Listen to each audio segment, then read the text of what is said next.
La démocratie est en danger parce que tangu bakomi ko porter atteinte na artistes et musiciens dans l'exercice il y a fonction na ye et komi penza likambo moko esengeli peuple congolais nyaso atelema à la vigilant. Non, batu bako kantate ke lelo ekomi ngala na biso to miseler presse, to miseler ba musicien, to miseler démocratie, ba politicien ba lobate, ba communicateur ba lobate, o to mona ba plainte musu bidon ba sali contre secrétaire national en charge de la communication ya SID adjoint ngai, ba sali ba plainte, ba ko kote makamba ba un tribal histoire Y ba na Congo. Ça c'est de la distraction. Lelo tozoko mona awa dépassement budgétaire na niveau ya présidence de la République. To moni aba ko sa loi reddition de compte autant dépassement budgétaire s'il vous plaît. Au côté makambo tine sengé total ancien président Joseph Kabila azana 2500 gardes au bafutaka bango par mois na charge de la République. Tout ça, ce sont des problèmes à voir, à traiter, à comprendre. Dépassement plus de 14 000%. Maman yangai, namboka nini omona. Et toza na besoin to yeba, to comprendre ta audit tango zandenge nini. Nanya salaki nani mbongo ngo zandenge nini bazo dépenser boy sans respect à ba norme à la matière. Yo kende be porter plainte. Yo congolais compatriotes, OK porter plainte contre ba congolais, ba membre ya SID. Ozo porter plainte contre bango oyo baké ozo porter pour na outrage au chef de l'État. Yo en tant que Congolais, est-ce que yo faut porter plainte pour na outrage aux victimes ou bien yo il faut dénoncer ce qui est moniqué il y a solo ezalina outrage? Est-ce que yo il faut dénoncer ou bien yo il faut porter plainte? Est-ce que mukolo mutoana za offensé d'apied au mandat que ne porter plainte? Et puis aux autres qui ne portent pas en plainte, on se base à carte. Aux autres trouvons normal. Tabo tika biso ba opération de charme, ba opération de ce peuple là aux Zélandais, consultation bosaki, bo ebise bo komi wapi. Peuple ba tika plainte na bango e ko baluka ba papier oyo ba mama ba sale la kanguba. Moto moko ko bank sa moninga zate. Groupe ya bato ko zomboka en otage te. Bato ba ko kanisa te ke lelo komi ngala na biso to sala makambo to lingi jamais. Mboka etambolaka na mibeko mboka na ba principe mboka et puis na administration publique. Papa Etienne Tshisekedi aza leader à monene paix à son âme. Azaki leader à monene na mpifonyoso. Mais poto ke na mapona ma 2011 asalaki dynamique Tshisekedi président kambamaki na mwana mboka Martin Fayulu Madidi. Oyo ba parti nyoso et soutenaki de DTP pour na ko soutenir candidature à papa Etienne Tshisekedi. Et lingi ko ba ke papa Etienne azaki na mérite te DTP mutemaki ka na pouvoir. S'il vous plaît, totika ba masolo nyoso wana ezali ba bomaler eza atina te. Ba yebisa biso mbongo kombe ya bango oyo bango batiaki. Soki nanya tiaki, soki nanya tiaki combien, soki nanya tiaki combien et puis nanya géraki yango. Ba koyi koyebisa biso mécanisme nini esalemaki ke mbongo oyo bango balobi batiaki ekomela président Eli Martin Fayulu. Totika kokosa peuple.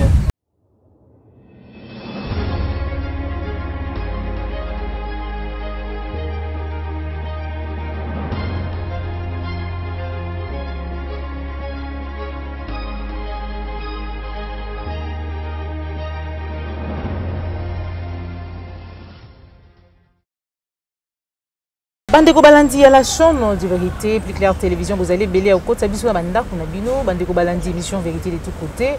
Mbote na bino bipagnon sur joami, merci surtout la confiance sur vous allez ko renouveler na kati ya la chaîne de vérité. Il est là nazali na sengo ya ko poussa na lususu pembeni na ye, pourquoi parce que bobengi vraiment tellement ebelé ya ebelé.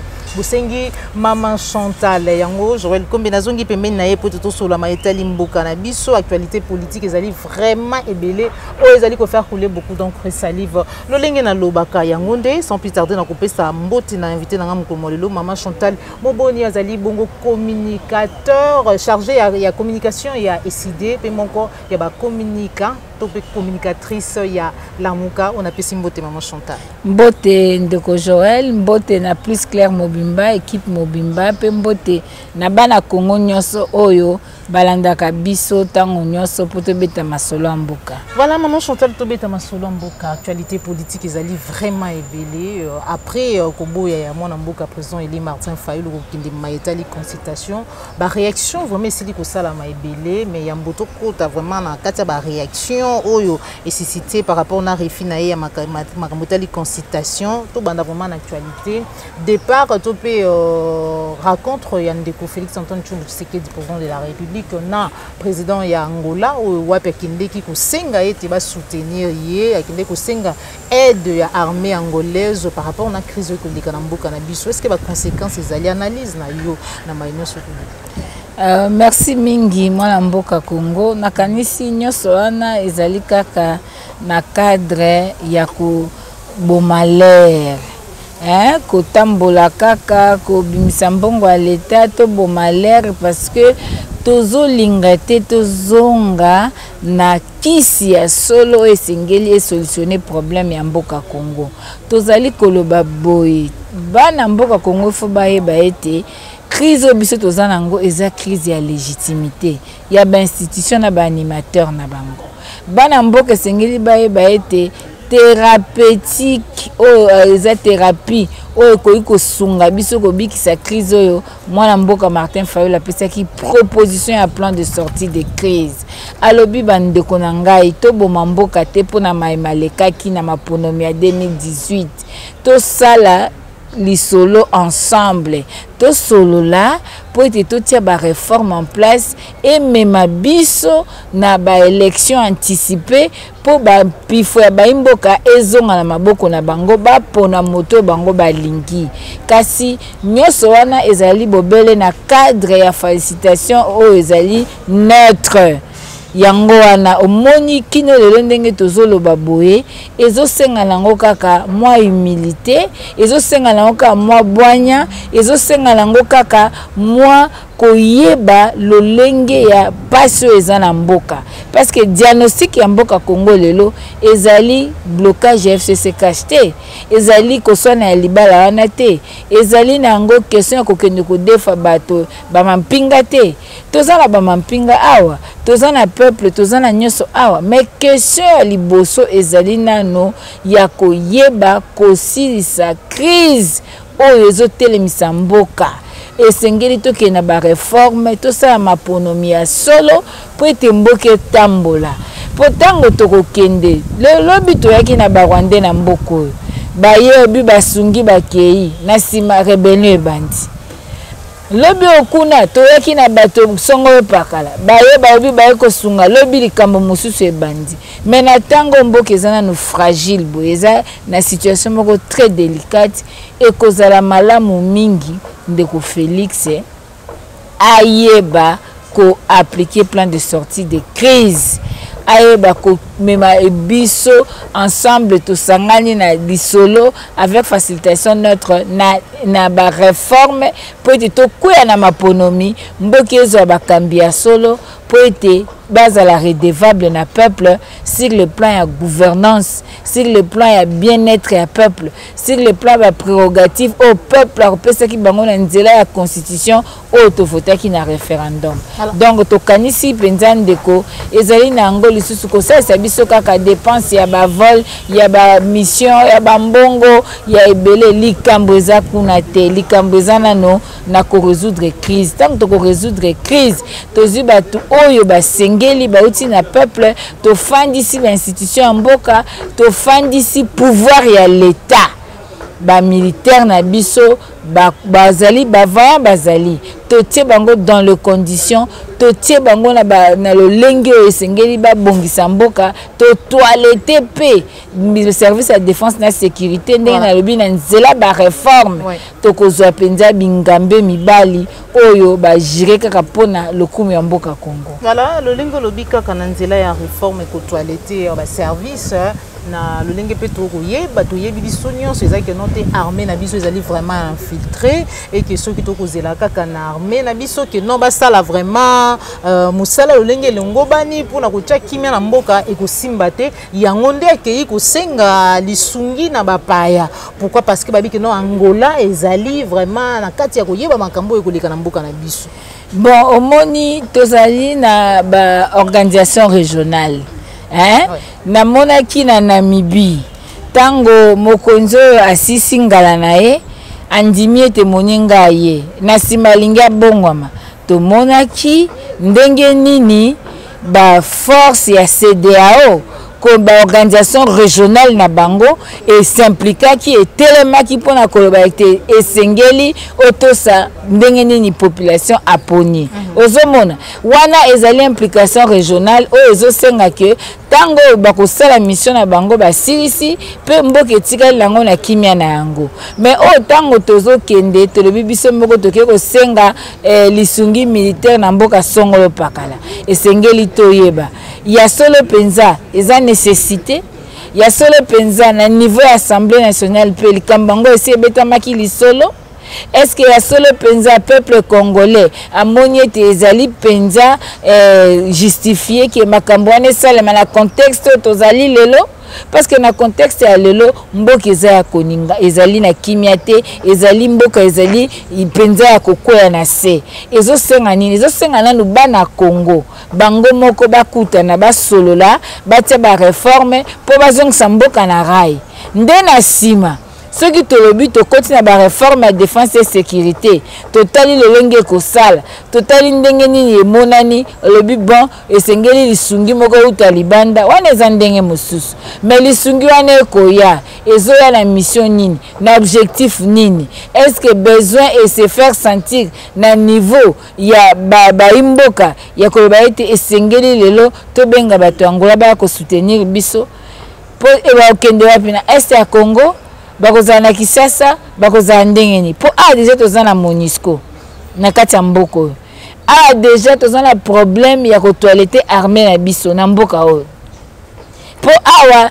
tango yiki yaka oyo kaka mixage brassage ba fruit wana ekomi na commandement ekomi na direction ya armée ekomi suko créer problème. Est-ce que c'est le moment? Est-ce qu'il y a opportunité? Nous pensons que wana ezali kaka ko bon malheur. Le problème qui est là, toyoka ki abandaki ba consultation. Asuki nango wapi? Lelo oyo esuki na nango wapi bilonde boko bloqué po bande ko biso boko bloqué lokote boko bloqué boko tala sima ndeko na ngai biso te biso toko bloqué ndenge nini biso tozana eloko ya ko bloqué te consultation bengami po blocage ezali déjà entre FCC na cash eza biso te yango babengi na lobby mwasi na mobile bako bunda na kati ya ndako moto ayeli o rapport te moto aye ko biso te ke na ndako na ngai moto epeli longo pano to kendo sunga ngai te yo kende ka kota makambo ya bato ezalaka te wana ezali makambu ya coalition eza interne na bango mais na likambi ya mboka Congo yango moni tolobi to solola lisolo biso toboyi te mais lisolo yango tokosolola cadre nini ya facilitation tokosolola esengeli to solola na lolenge oyo baimboka bayebi ete moto azali komema masolo yango azali problème te pona ngonga oyo biso tozo se constituer na biso so ba problème tozala moto azalaki liboso atiki bokonzi to atiki te moto aye peuple atindaki eto atindaki ete biso pe tolobi tozwaki maponomi kasi motu ne zande wana ti yango na tolobi te ko kosungo ndenge nini keba basungaka nzambe te okoko baluka libanga mungwa oyebi même na Bible moto akenda ko simba mongombo asor na ezali nini. Donc esengeli ko keba na esika wana ndeko biso to bloquer loko te bango moko bazo se dribbler baza na blocage na bango baza na stratégie na bango na système na bango stop and go biso kuna tozate mais biso to si to proposaki nzela ko bima na likambo to lobi poto bima na likambo tala nzela yango yo zobela maladi wana eko bima na kufa baebisi yo pobika esengeli kaka osa nini omela kisi songolo bosoki oboyi komela kisi yo kobenga sisu motondoki Maman Chantal suite na bino nde epesa ko banga parce que d'abord Lulengo toyokaki ndeko Denise moko ya ba communicatrice ya MLC décidé ça d'abord parti moko ezali d'abord implanté kaka na ba commune awa na Tchangu na Kanluka bozali bipai nyonso te et que peut-être aussi pe boye pété na masolo oyo eloko pe moko pété koki ko changer du fait que surtout bo linga ko reconnaître te ba bolamu oyo bandeko musu basalela bino soki mwana mboka président Martin Fayulu azala élu quand même na mboka o c'est parce que quand même il a bâti campagne na elongi topé na combo ya ndeko Jean-Pierre Bemba et qu'aujourd'hui pour l'unité wana oyo koloba bozo lingate ko sangana pona ko sunga ndeko mususu alors ki ba sunga ndeko Martin Fayulu voire même na ba misolo belé ba campagne ba jet privé makambo belé ba salela ye. Ok, merci ndeko. Omoni biso bana papa Martin Fayulu tolinga ko jouer jeu à état unité. Tolinga te tolongola mission ya peuple na makambo litomba makambo tina to mema peuple na distraction. Biso to saka joana te. O to mona na ba plateau FCC cache bazo bunda, biso peto bando bunda bana lamuka en tout cas biso to éducation wana te. Mais lokola bande ko balingi ete bazala fixé pour la déclaration songolo pakala to ko memela bango moi ba éclaircissement. Voilà. Nako bandala nakoloba boye. Ete na 2006 le président élu Martin Fayulu azaki candidat indépendant. Azaki na national na provincial. Batu fo baye bake na histoire ya ba cycle électoraux ya Congo. Tozaki na 2006 ndeko Jean-Pierre Bemba biso nyoso to tchake maboko parce que papa Etienne azaki candidat. Alors peuple nyoso alingaki Kabila kende. Alors le kola papa Jean-Pierre Bemba mtazaki candidat biso nyoso tozaki na union pour la nation. To kotaki na union mutu nyoso. Alobaki alobi to pona igwe biso nyoso kisasa mobimba elingi koloba ke bato wana nyoso nde bamemaki na mpifo to tuna kaka motuna tokela 2011 papa Etienne Tshisekedi aza leader a monene personnel azaki leader a monene na mpifo nyoso mais poto ke na mapona ma 2011 asalaki dynamique Tshisekedi président kambamaki na mwana mboka Martin Fayulu Madidi oyo ba parti nyoso et soutenaki de DTP pona ko soutenir candidature papa Etienne Tshisekedi elingi ko ba ke papa Etienne azaki na mérite te DTP mtemaki ka na pouvoir. S'il vous plaît, totika ba masolo nyoso wana ezali ba bomaler eza atina te. Tango bango ba koloba ingratitude, il faut que tout nande bango. Ingratitude par rapport à nini? Na koka bango bandeko ba ensemble banani bazolo ba problème ezalité. Na lingi na rappeler ba imboka. Je pense que trésorier financier ya la muka. Ngala zaki na équipe ya campagne ya président Martin Fayulu. Financier à la mouke ezali papa Lungwana. Bakende kotuna ye ba état financier ya la muka. Bipa ipe basala ba cotisation pour bakende mama olobi likambo moko na sunga peuple. Yende azalaki financier ya campagne ya za mutu décidé te. Aza mutu MSC. Batuna bango. Batuna bango. Tolo bakaka ngo polele. Bandeko na ngai baza na ensemble basalaki campagne na bango na élection 2018 loko bango bana mbongo bapesaka bato nyonso mbongo est-ce que bakokoyebisa biso so bapesa bango mbongo combien par candidat pour basala campagne po kaka bazaka na mbongo ya kozwa charge à bato totika kokosa peuple. Nous on a des armes non conventionnelles. Nous, on a beaucoup de détails. Oyo, tolingi tokota na jewanate. Mais ceux qui bazoko banango, ezali koko sa peuple. Ezalaki une équipe ezosa musala. Une équipe tozali déterminée ndeko Kabila alongwa na bokonzi. Po to estimaki ke abongisi mboka Kongo te. Mais siko yo tunangai. Bako ko tira biso ba état financier. Bayebisa biso mbongo kombe ya bango oyo bango batiaki soki nani atiaki ceux qui n'ont atiaki combien, ceux qui n'ont atiaki combien, et puis n'ont géraki yango. Bakoyi koyebisa biso mécanisme ni esalemaki ke mbongo oyo bango balobi batiaki ekomela président Eli Martin Fayulu. Totika kokosa peuple.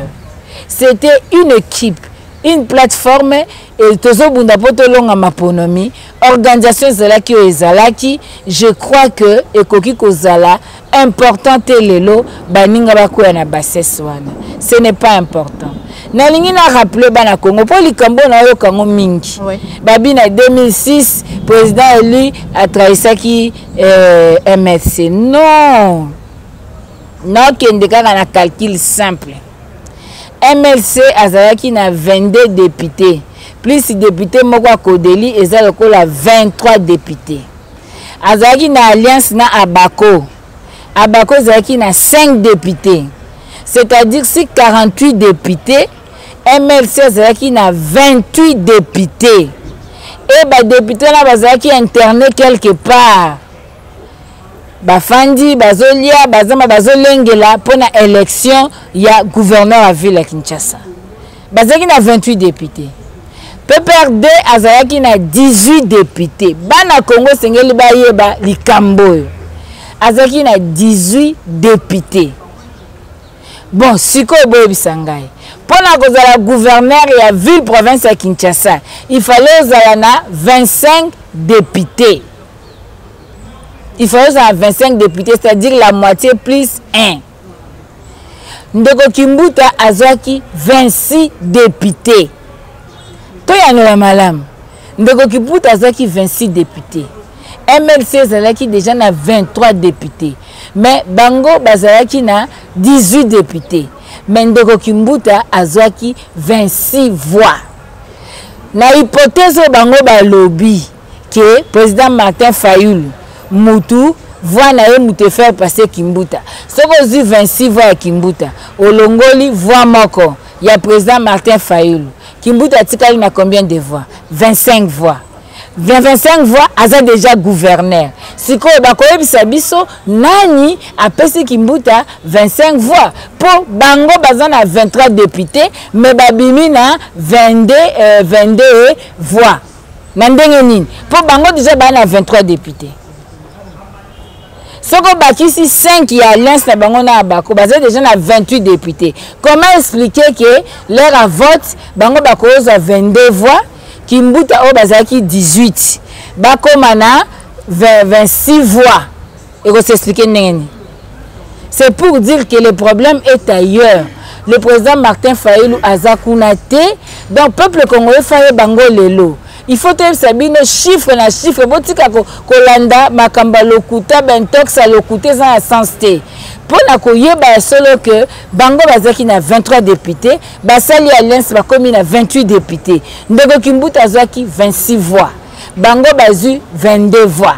Comment ça peut s'expliquer pour bango bazaki na 23 députés déjà acquis à bango ou ba internaki plus 5 députés ou alliance na bango na Abako bazaki déjà na 28 députés d'avance. Comment expliquer que bakoyi kozala na 22 voix? Donc esengeli bana Congo ba yeba côté mabe uta. Donc tozala penza biso sincère totika kolatisa batu politique oh ya kokosa ya intox ya makambo ezanga tina. Je crois lelo peuple congolais azozela biso na terrain wana te. Peuple congolais azozela biso na terrain ya koyebisa ye bokendaki consultation. Bokomi wapi? Président Abiso Eli Martin Fayulu aboyaki na consultation afandi na ye. Akomi wap peuple congolais FCC bakoloba ete toke na élection anticipée au déjà président Martin Fayulu asengaki ezali ko prouver en suffisance que note yena FCC apparemment bakotambola nzela moko banini pona bao bako croire bongo biso to tambola nzela moko te libala FCC ezana cash et bani mukil mobimba wa FCC bala cash. Biso to bimisa proposition à sortie de crise depuis février 2019. To ebisi bandeko to lobi talanzela ka moko ko sauver mboka.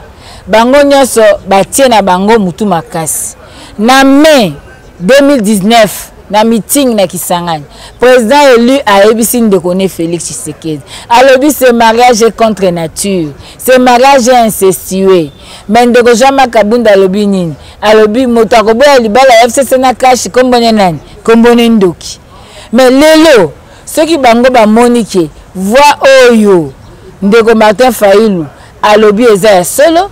Yango tolobi ce qui bomoni eza solo. Tout ça la tripartite, tout ça la dialogue paritaire, tout fanda tout solo là, tout ça la réforme, tout bon samboka tout zonga la maponami. Parce que lelo bango baluka anticiper élection anticipée oui, mais élection anticipée o abiso tolobi moyennant des réformes préalables, c'est-à-dire des élections anticipées précédées des réformes. Mais bango balobeli yangote. Donc pour dire que à un certain moment, analyse ou bien réflexion à parti politique ou la plateforme et cela n'est pas synonyme à que vous êtes ensemble. Non, biso lelo, le mal congolais c'est la coalition FCC cache et bloqué mboka. Batu bana maïté, bana couranté. Lelo to umeli poto sa l'émission pour l'année.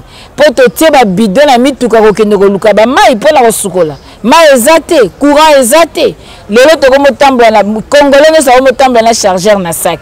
Pour la nini?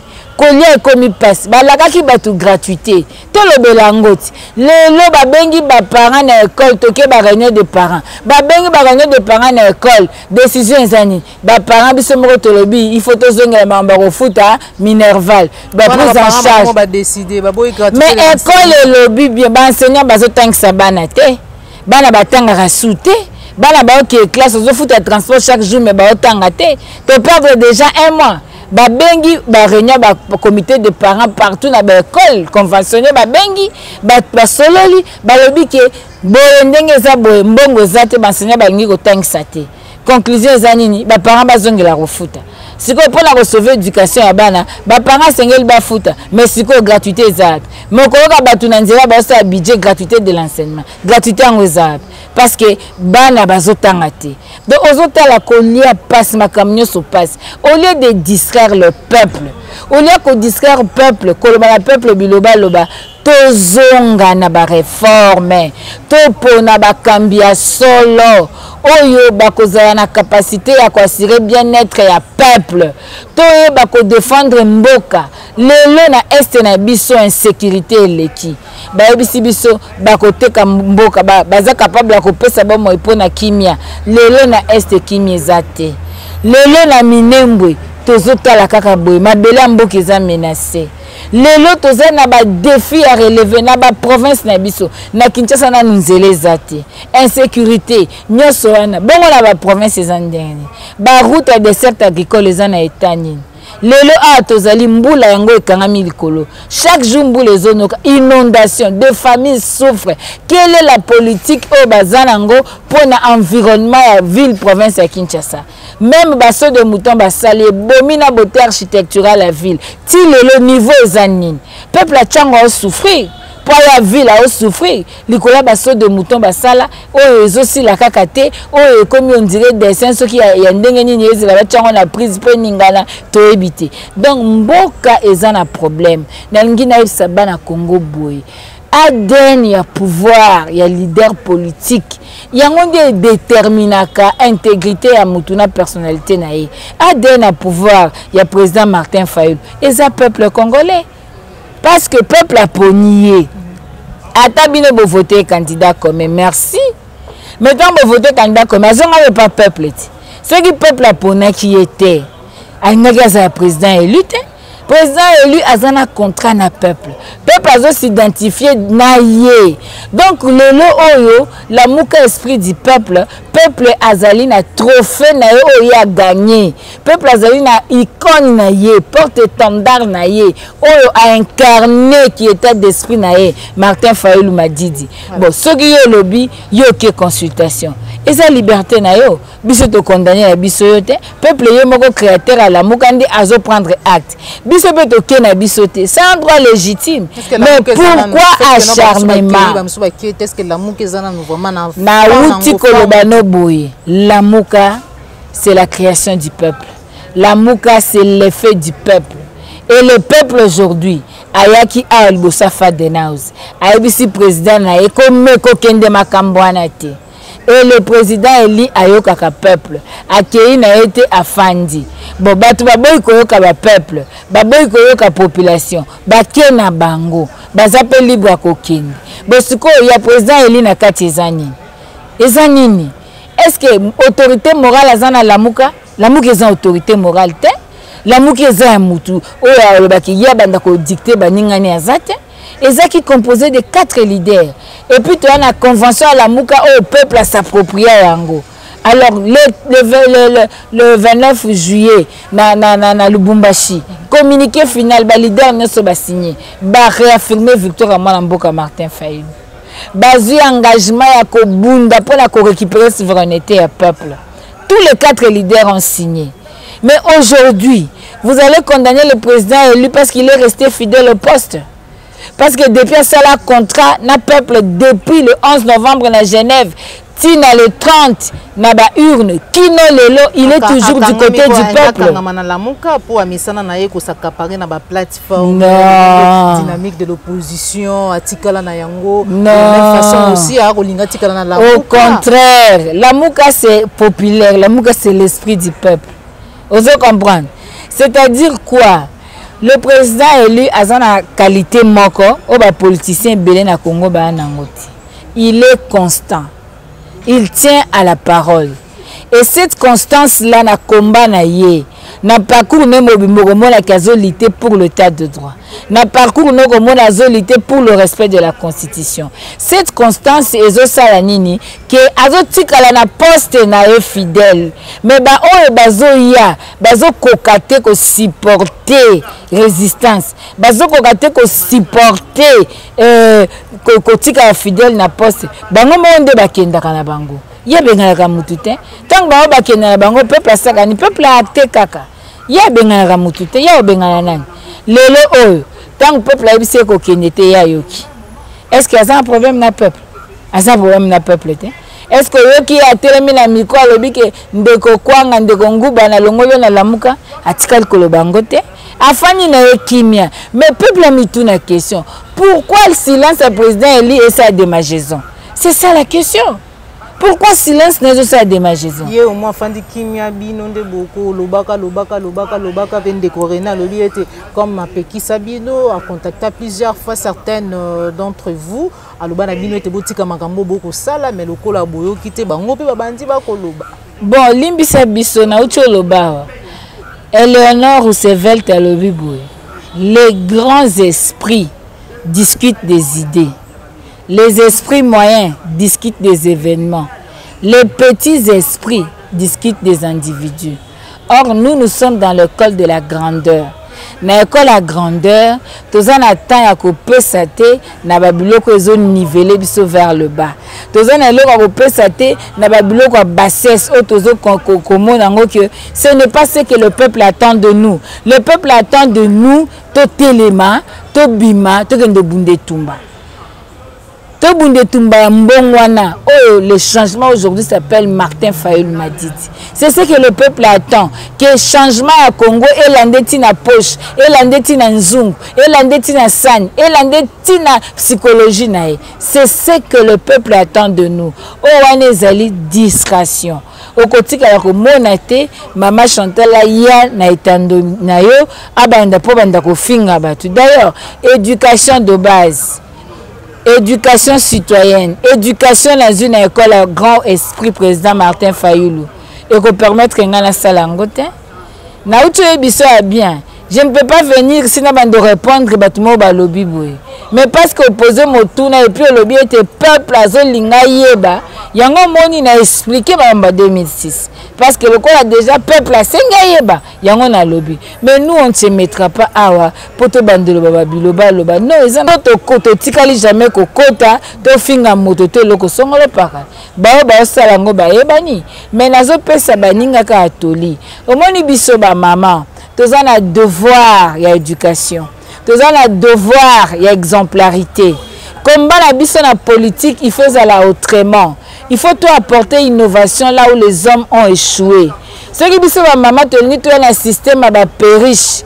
tokoki biso mama tokoki na système loba sans raison eza likama pona mboka parce que biso toza ba porteuse de valeurs toko transmettre nini na ba génération future na ba génération oyo ezolanda biso yango moni soki mutu asala tande na sa émission YouTube soko tindelinga lien nakosani nakobanda tanga ba commentaire nyonso pona yeba comme est-ce que na sali émission malam est-ce que le kamuna lobi peuple à comprendre ngai est-ce que donc ngamoko fona miso la monitoring ya ngamoko na yeba est-ce que bande ko wana tanga ba sali émission wana batangi ba commentaire ba émission bango ba sali il faut battre la commentaire faut pas sentir ceux qui baza en phase ou en déphasage na population biso tokoki koya te po to banda kofinga bato tokoki koya te tokosala yango jamais. Président Bemba c'est un grand leader politique na mboka oyo. Président Bemba azali leader nga la voté ki na 2006.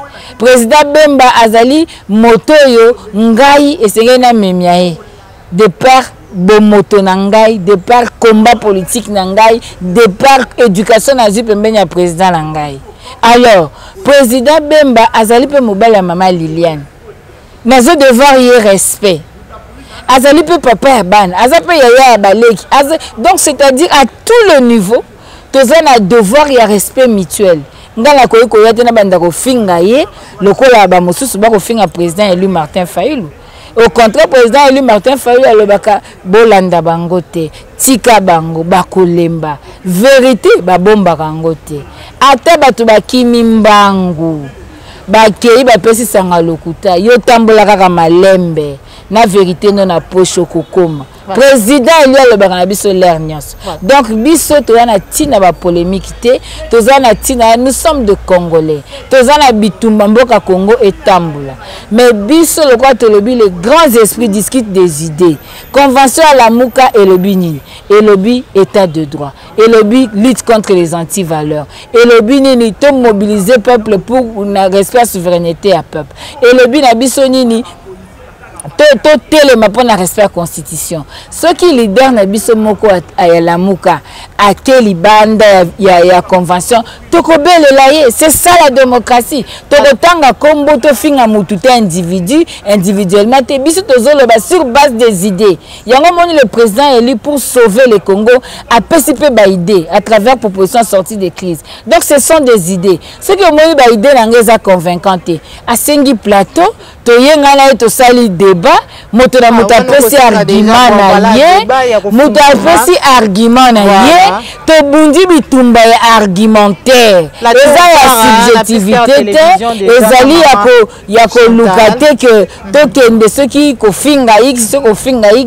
non. Et puis peuple congolais bosana te la richesse c'est pas dans les biens matériels, la richesse ce n'est pas par le nombre de véhicules. C'est dans quoi? La richesse, ce n'est pas par le bruit de la bouche, mais la richesse, c'est le background. La richesse, c'est être en harmonie avec sa conscience. C'est ça la grandeur. La richesse d'un homme d'État, c'est son parcours politique. La richesse d'un homme d'État, c'est l'ADN de son pouvoir. Aujourd'hui, nous sommes fiers. Ce qui nous doit lobby, président Fayulu est pauvre.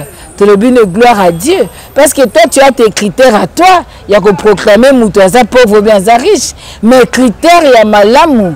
Oh, la richesse, c'est dans la tête, c'est dans la sagesse, c'est dans les œuvres de quelqu'un. De bakolobake Moutouaza riche. Voilà. Le quoi, Bible lobby nangai, vaut mieux un pauvre qu'un menteur.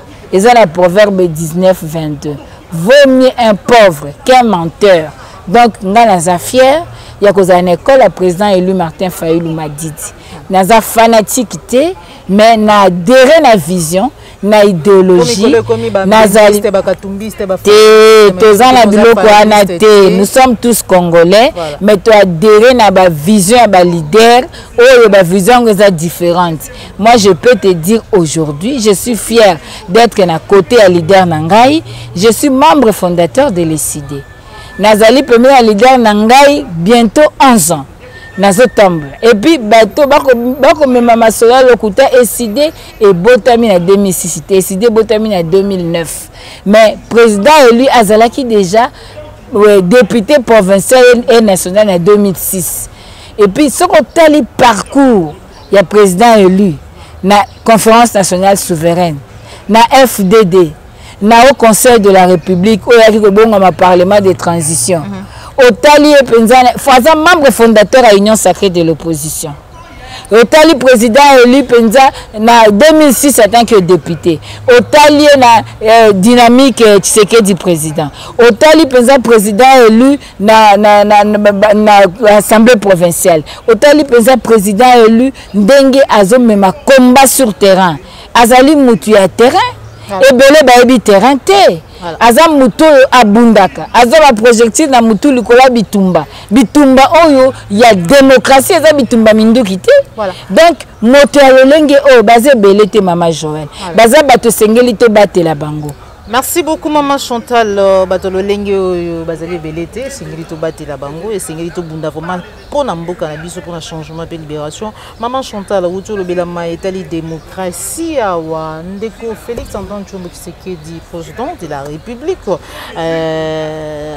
na ba discours na ye na tangu ya campagne asala biso ba kongomani promesse ko loba ete soki akomi na pouvoir une fois accéder au pouvoir eloko liboso parmi biloko liboso ko sala ezali ko kanga ba kashonyo surtout ya ba honneur parce que to yebi le lenge nini ba traiter ka batukuna si bitima to kamwe Mama Chala moi na tant que alanga moyembi en tant qu'artiste bazalaka na lenge na bango ya ko passer message ya ko véhiculer ba message na bango ba fait quotidien ba fait des sociétés makambo auto vivaka chaque jour ayembi nzembo na ye titre ingratitude mais kasi to moni anereye echeye maboko lolenge obiso to misana komona mais est-ce que état des droits au président Félix alobela lolenge pa lobana ba discours na ye que no akokanga ba prison ya ner et ko sala analyse na autant moni ba traiter lolenge wa.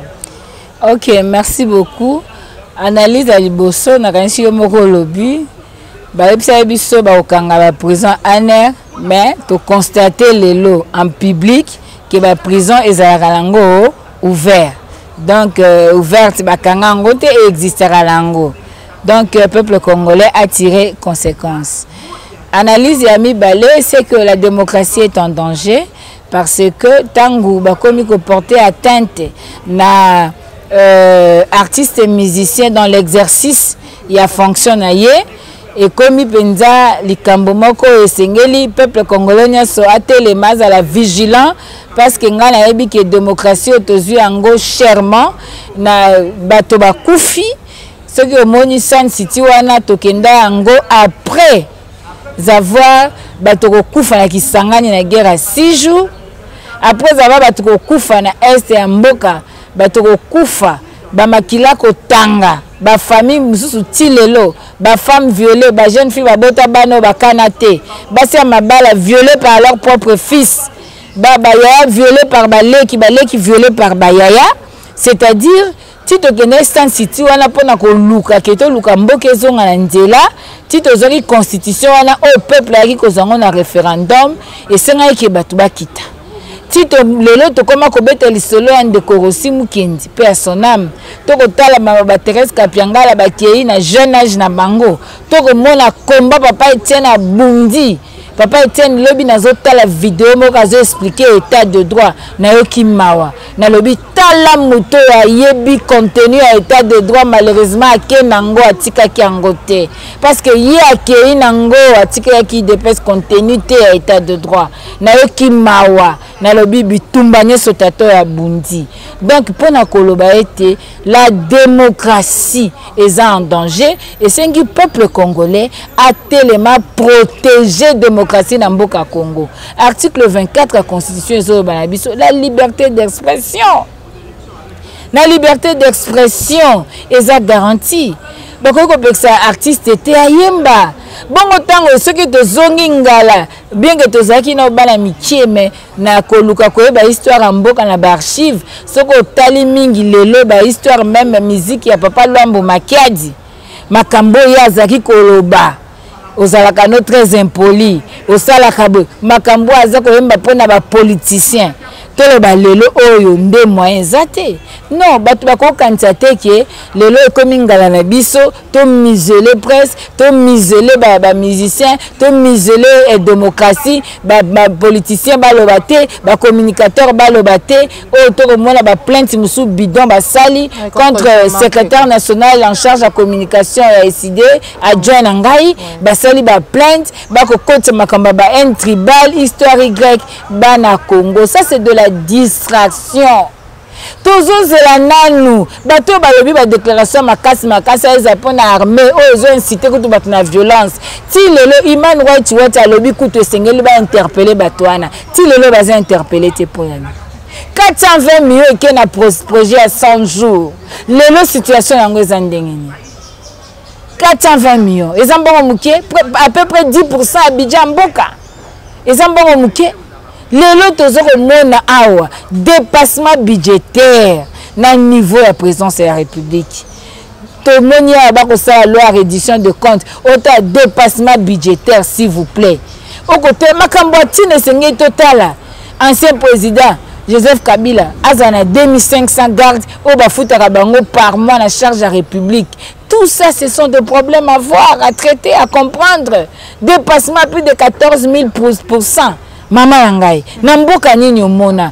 Et tous a besoin de yeba, to comprendre ta audit tango zandenge nini. Nanya salaki nani mbongo ngo zandenge nini bazo dépenser boy sans respect à ba norme à la matière. Ya ko bimisa mboka. Plus de 14 000% vous allez te pona ko sali présidence peut-être.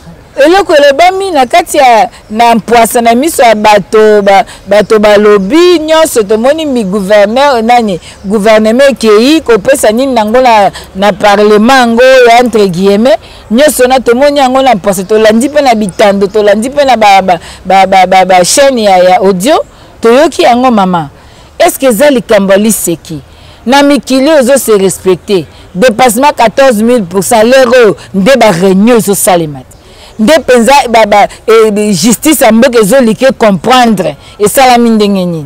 C'est ça le problème. Donc il faut pas qu'on distraire le peuple. Yango tolobi que on ne peut pas miseler ba droit ya batou. Le droit congolais est acquis. Nous devons le protéger même au prix du sang. Yango sengeli to telema et sengeli to dénoncer to loba. Yo okende bi porter plainte. Yo congolais compatriotes, ok, porter plainte contre les Congolais, les membres SID, osent porter plainte contre Bango, osent porter pour outrage au chef de l'État. Yo, en tant que Congolais, est-ce qu'il faut porter plainte pour outrage aux victimes ou bien il faut dénoncer ce qui est moniqué, il y a solo ezalina outrage? Est-ce qu'il faut dénoncer ou bien il faut porter plainte? Est-ce que Moutouana a offensé d'appui au mandat que ne porter plainte? Et puis aux autres qui ne portent pas plainte, on se base à la aux autres trouvons normal. Tabo tika biso ba opération de charme, ba opération de peuple là aux Zélandais, consultation bosaki, bo ebise bo komi wapi. Peuple azo zelaye ba prix à foufou, prix à masangu, to ya dollar. Peuple linga ba fonctionnaire ba zo salaire. Peuple azo linga gratuité boko saki gratuité, bana batanga réellement, pe qualité enseignement ezala malam. Peuple azo zela mai na courant. Bis na limité penza na limité mai comme problème courant comme problème est-ce que c'est normal peuple azo souffrir ba érosion kene na lukunga a ba érosion bandako ekiti ba tukutu ba kiti ba lobi dans 3 jours boza solution ti lelo batu balala kalibanda mais yebisanga sikoyo o mboka nyinto kende wapi siko uli otala problème à peuple ou le féliciter président Eli o aza le seul azo le ba pour l'intégrité territoriale azo rappeler rapport mampinga ezali batu babema batu bako tambola à l'aise bako zabo mengo puis bako pesa ba loi na mboka bato basale le côté ba ibi kaka soso bazoko mema bango bisika mitema ya bango elingite bongo siko yo penza uli osola masola tina wana okoya na masolo le bio finga président Eli bikambo ezate moto aponami na peuple ceux qui ofingi des peuples ofingi ete na kanisi yo moko tangaka ba commentaire émission okoyeba mais peuple congolais yonde potier yonde oza argile na yo Martin Fayulu yo mto sali Martin Fayulu ADN à pouvoir à Martin Fayulu m'a dit mon président et outil de paille na yo donc elingi ko ba été esengeli au sendela au protéger au bundela mboka alobi Maman Chantal yebisa bana Congo maintenez la flamme allumée to tikala ya kotala le système à lisu likolo à lisu to protéger mboka non à l'intimidation non à makamyo so bakosala biso problème na biso Congo mon pays Congo ma patrie Congo n'a que moi voilà Congo na motema lo lenge zairo Congola lobaka Maman Chantal totondio botondi pour nos pesa biso ngonga osuwana yo c'est vrai que notre sali vraiment violence ça fait déjà plusieurs jours bandeko ba ko benga ka Maman Joël tongo midi pour nous senga tena pousta na pembe na yo pour être na zo makanisi na par rapport à l'actualité politique surtout que notre adjoint na yo azali ba porter plainte et longo na bandeko boketu ebele ope bazali kaka na kati ya mboka te to ebite plainte ngo e kosuka ba peso ba okanga bango ka bipai côté bazaleli pour que la kena pour bazonga na Congo ni koleka na mboka na biso Maman Chantal comme na so émission na biso numéro no ya téléphone pour ba kozala bosenga osolwana. OK, merci. Numéro na téléphone est plus 243 9000 48 705 plus 243 9000 48 705 na ebisi bana mboka Congo pour na bitumba mboka kobanga te ba intimidation kobanga te batika plainte na bango ekobaluka ba papier oyo ba mama basalela kanguba moto moko ko bangisa moninga zate groupe ya bato ko kozwa mboka en otage te bato bako kanisa te ke lelo ekomi ngala na biso to sala makambo to lingi jamais mboka etambolaka na mibeko mboka na ba principe mboka et puis na administration publique lelo ba fonctionnaire baza laissé pour compte lelo ba militaire baza laissé pour compte au lieu bo kipe ba soda na bino bien bo laissa bango bo futa bango bien bo tia bango dans les conditions bo ko luka ba soda libane tang ba ko bo pie bango salaire ko leka ba oya bino ezandengeni donc to tunana. Merci beaucoup Maman Chantal, merci nayo Popola Yombe ozoma kisimaka neza ki bongo Maman Chantal Moboni communicatrice, il y a la Mouka parmi tant d'autres, et bon peut chargé à communication, il y a ICD, parti cher Namon Amboka président Eli, Martin Fayulu, Madi Dinde, Tokutana Kinaye, pour tout solo Labino, sous votre demande. Voilà, Bandeko Balandi, à Pister Télévision, merci Nao Christian Boupate, merci Nabignon sur la Congomani, Bukota Kiliso Banda, Kunabino, cette émission est terminée. On se retrouve pour un prochain numéro, toujours sur la chaîne de vérité. Merci Nakordon, Opim Afrique, au revoir.